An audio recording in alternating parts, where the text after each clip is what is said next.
with pepper balls while praying in front of an ICE facility. Also joining us, pastor of Highland Park Presbyterian Church, the Reverend Quincy Worthington, who has also been at the protests and has endured pepper bullets and tear gas while there. And with me at the table, Democratic strategist and Columbia University professor, MSNBC political analyst Basil Smikle is here.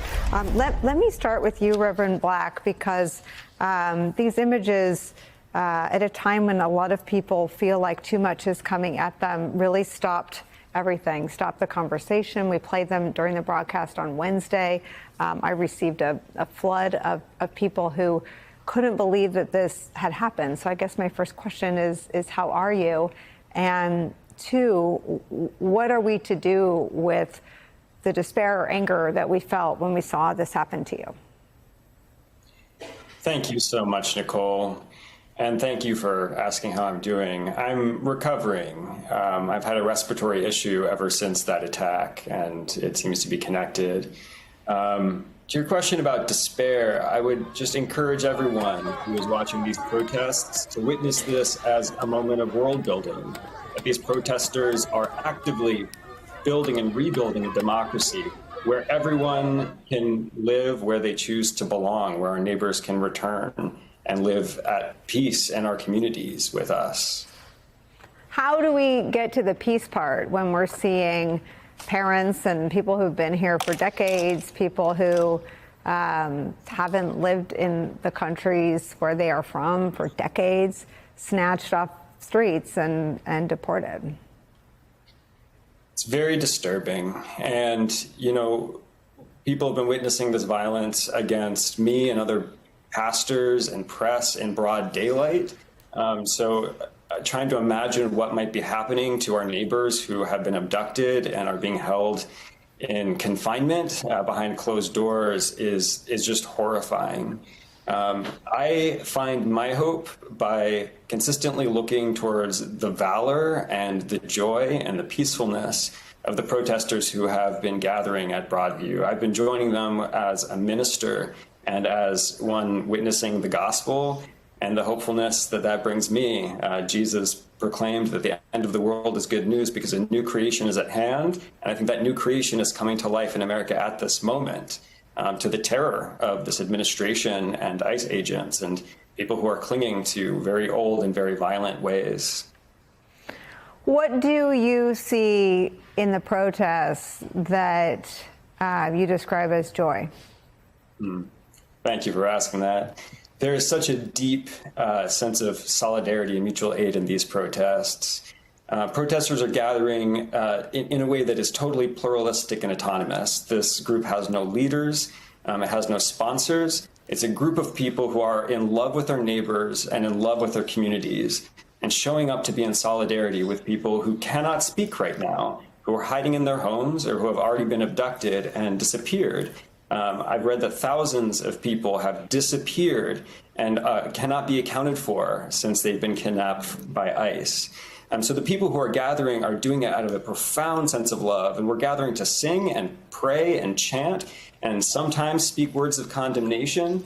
But fundamentally, this is an act of solidarity and a deep desire for those who are inside the facility to know that they are not alone.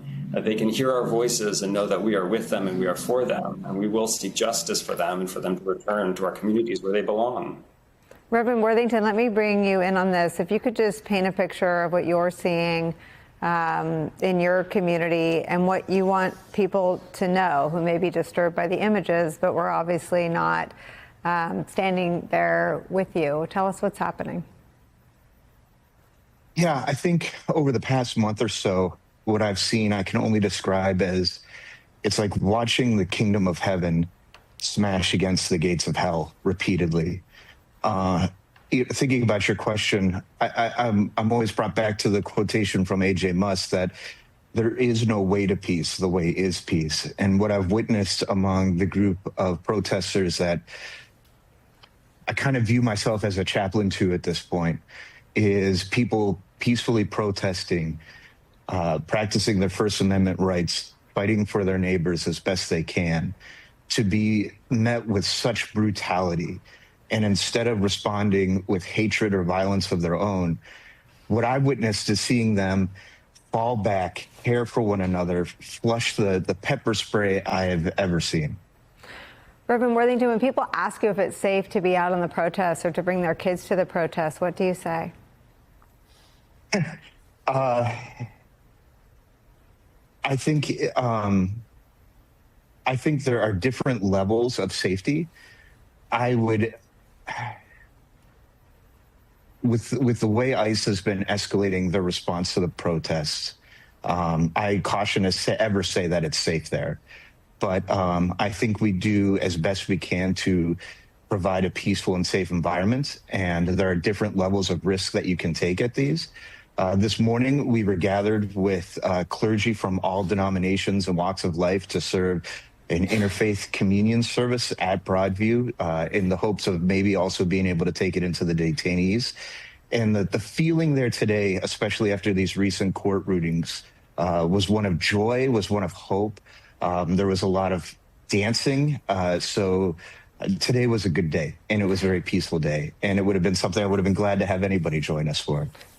I mean, Reverend Worthington, I asked you that because I can hear my viewers, and sometimes I read them directly asking me, we're seeing what's happening, but we don't know what to do. And one of the things that I think people want to do is to be in the streets. But I think that the design of the Trump administration is to make them afraid.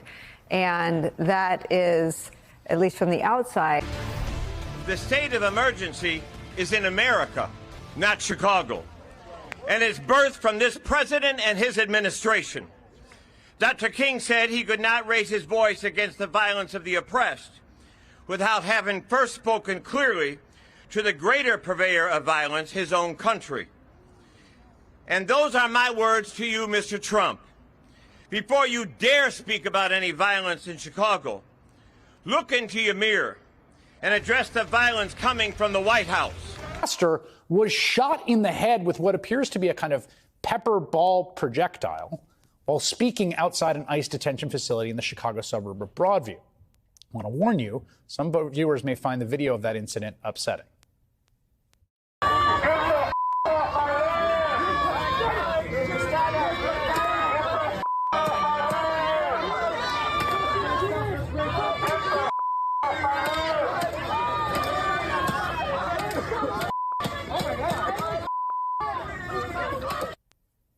The Department of Homeland Security says those, quote, agitators were blocking an ICE vehicle and throwing bottles. In his own words, that man, Reverend David Black, said, quote, I told them there was still time to repent, believe the good news, and turn from their wicked ways. That's when they opened fire. And again, this is all just the beginning. Today, NBC News is reporting the White House is now holding serious discussions about invoking the Insurrection Act of 1807, a law that the White House believes would allow Trump to marshal federal troops to act as law enforcement agents in our cities without nearly as many legal constraints over how those troops could operate. It would be, I think, akin to a kind of declaration of war against the people of this country with no actual legitimate justification. There is no insurrection. One person close to the White House telling NBC the debate over the Insurrection Act is working its way up an escalatory ladder. What we are seeing in Chicago sure looks like the opening move in a larger vision for this country, where the leader consolidates power to harness state, local, and federal police in cooperation with the U.S. military, which is trained to defend America from foreign threats, and instead unleashes them against Americans. I see the guns and bats in this room. You are unleashed. The handcuffs that you're carrying, they're not on you anymore. They're on the criminals. And whatever you need to get it done, we're going to get it done. State, local, federal, on President Trump's promise, we are going to get it done. The pretext in all of this has been fighting criminals. But Stephen Miller and Donald Trump want to treat Americans who do not support their agenda like enemies, like people the U.S. is engaged in war against. And I've got to say, the response we're seeing against that vision in cities like Chicago is really actually inspiring, emboldening. I mean, despite being far less willing to weigh into American politics than his predecessor, the new Pope, Pope Leo, who is from Chicago, is calling out Trump's overreach. In remarks to bishops visiting him at the Vatican today, the Holy Father urged them to use the pulpit to speak out against Trump's draconian immigration policies. This administration has decisively lost the moral high ground on this issue. People at a deep level understand that what they are seeing in Chicago is wrong. They know that they are free citizens of a free country that we spent hundreds of years at trying to achieve and perfect. They know they have a right to film ICE and even to peacefully, verbally challenge ICE. They have a right to protest, to stand outside detention centers, to try and shame people that are committing what they believe to be grave injustices.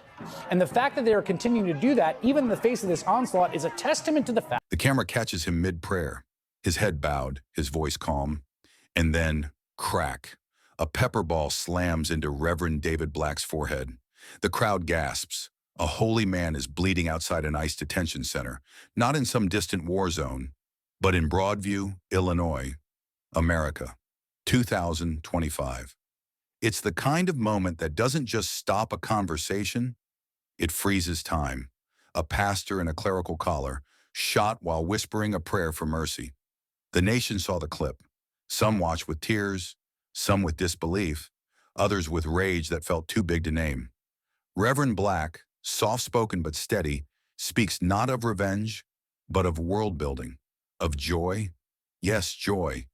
The strange, burning joy that comes when communities come together to defy fear. This, he says, is how a new creation begins. You can almost hear the hymns rising through the tear gas, and beside him stands Reverend Quincy Worthington, a man who's seen pepper spray sting eyes and still found beauty in the way protesters wash each other's wounds. It's like watching the kingdom of heaven smash against the gates of hell, he says. And honestly, if that's not cinematic, what is? But behind the poetry is a darker drumbeat. The Trump administration dusting off the Insurrection Act, whispering about troops in the streets. The Department of Homeland Security calling peaceful protesters agitators. It's almost scripted, like the villain's monologue before the final act. And yet, on the streets, people sing. They pass out water bottles. They hold communion. They bring their kids. They show up, not because it's safe, because it's right.